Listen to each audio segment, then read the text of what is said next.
अस्सलामुअलैकुम व्यूअर्स, आज हम फ़िरौनों की कुछ ऐसी आदात के बारे में आपको बताने वाले हैं जो बहुत ही कम लोग जानते हैं।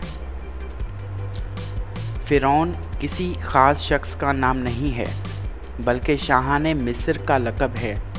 जिस तरह चीन के बादशाह को खाकान और रूस के बादशाह को ज़ार, रूम के बादशाह को कैसर और ईरान के बादशाह को कसरा कहते थे, इसी तरह मिस्र के बादशाह को फ़िरौन कहते थे।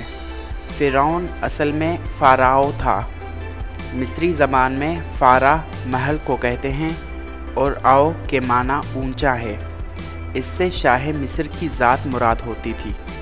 जिस फ़िरौन के ज़माने में हज़रत मूसा पैदा हुए और जिसके यहाँ परवरिश पाई, वो रमसी सानी था, जो उस वक्त बहुत बूढ़ा हो चुका था।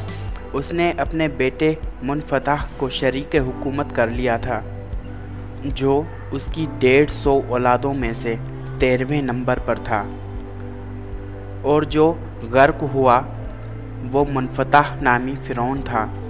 फ़िरौन की फ़हरिस्त में कम अज़ कम 14 नाम मौजूद हैं। फ़िरौन खाने पीने के शौकीन हुआ करते थे, दिन भर खाते रहते थे।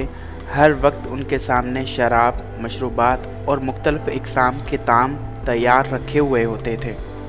जब उनका पेट भर जाता तो वो उल्टी कर लेते और पेट को खाली करके फिर खाने में लग जाते हैं। व्यूअर्स, उम्मीद है आपको हमारा ये वीडियो पसंद आया होगा। मज़ीद मुनफरिद और मालूमाती वीडियोस देखने के लिए हमारा चैनल सब्सक्राइब करें और नोटिफिकेशन अलर्ट ऑन कर दें, ताकि हमारे आने वाले हर नए वीडियो के बारे में आपको पता चलता रहे। शुक्रिया।